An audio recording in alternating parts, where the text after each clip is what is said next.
So where are we now? The way I would put it is the private sector, I'll show you some charts on this, mostly done with the deleveraging process that follows a financial crisis. And the problem that we face in terms of economic activity at this point is federal government deleveraging. That is, fiscal consolidation at the federal government level is the primary drag on macro growth this year. So let me just show you a couple slides on that. First, in terms of where are we?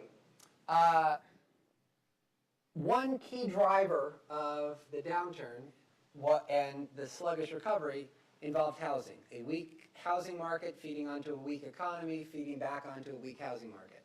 Perhaps the best indicator of the state of the housing market is to look at the number of vacant homes that are being offered for sale, because that is a big depressant on housing prices. The more elevated, when you've got excess numbers of vacant homes being offered for sale, that's a big negative for housing prices. You see this spike. We were running 1.3, 1.4 million. Peak of the crisis up to 2.2 to 2.3 million. And I think economists have typically focused on this because they do see that, as I mentioned, as being at the heart of weakness in housing prices, that as you have that overhang out there, it's very difficult to get any support for housing prices. It's one of the reasons why Alan Greenspan, I don't think it was actually a serious proposal on his part, but at one point he mentioned that a solution to this in 2007 or 8 would be to go and find those vacant homes and blow them up, which would work, but has other downsides associated with it.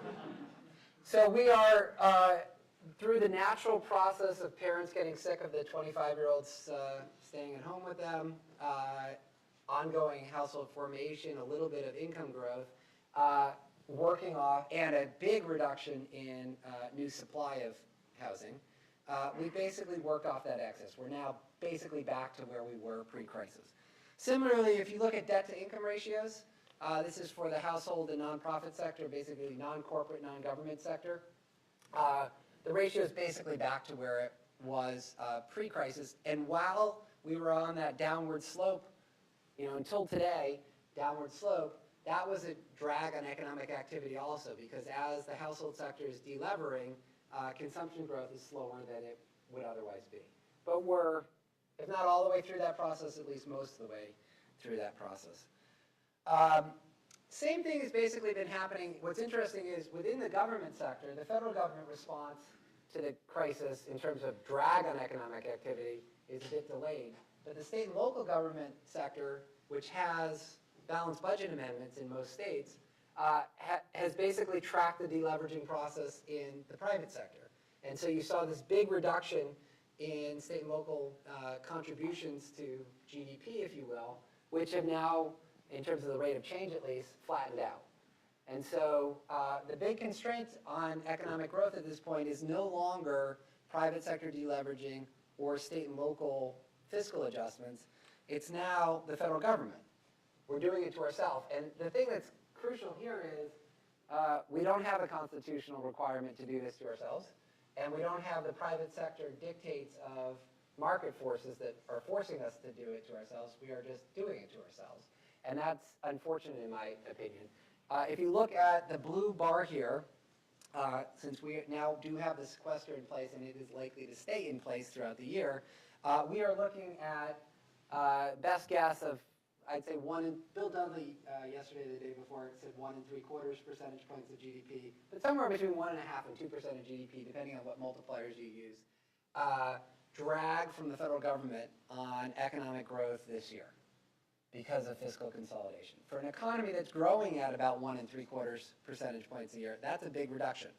Another way of putting it is we would be growing twice as fast if the federal government were in neutral rather than imposing a fiscal drag on the economy today. In my own opinion is we are still in a state of the labor market, given that employment to population ratio, where we shouldn't be, even neutrality is not good enough. We should be still pushing more funding out into the system and bolstering aggregate demand, again, coupled with delayed deficit reduction. But that's a big deal. Before I turn to the rest of the fiscal dynamic, I want to just highlight one of the reasons why this is unfortunate and why this is unfortunate.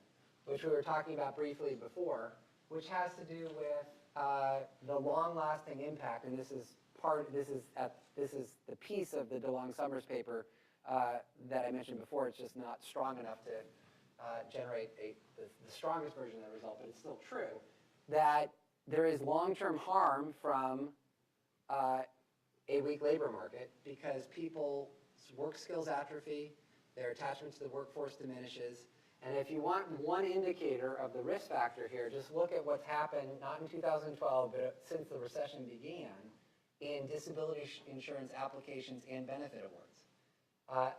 The core problem with someone going on disability insurance from a productivity perspective is the exit rate is effectively zero because of the so-called substantial gainful activity rules that basically say you can't work, so no one does. And so once someone goes on disability, they don't come off.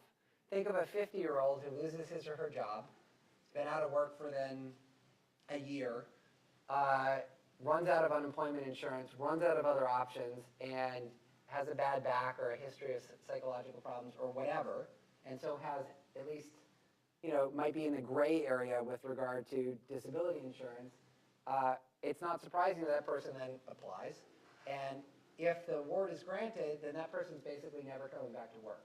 So you have another 15 years of productive work that were possible that are just lost. And that is, I think, one metric of why it's so harmful to propagate out this reduced employment to population ratio. And we are now the culprit ourselves. In other words, the federal government, because it is doing too much fiscal consolidation in 2013, is making this problem worse. Whereas that was not the case over the past couple of years. It was more private sector deleveraging that was doing the harm.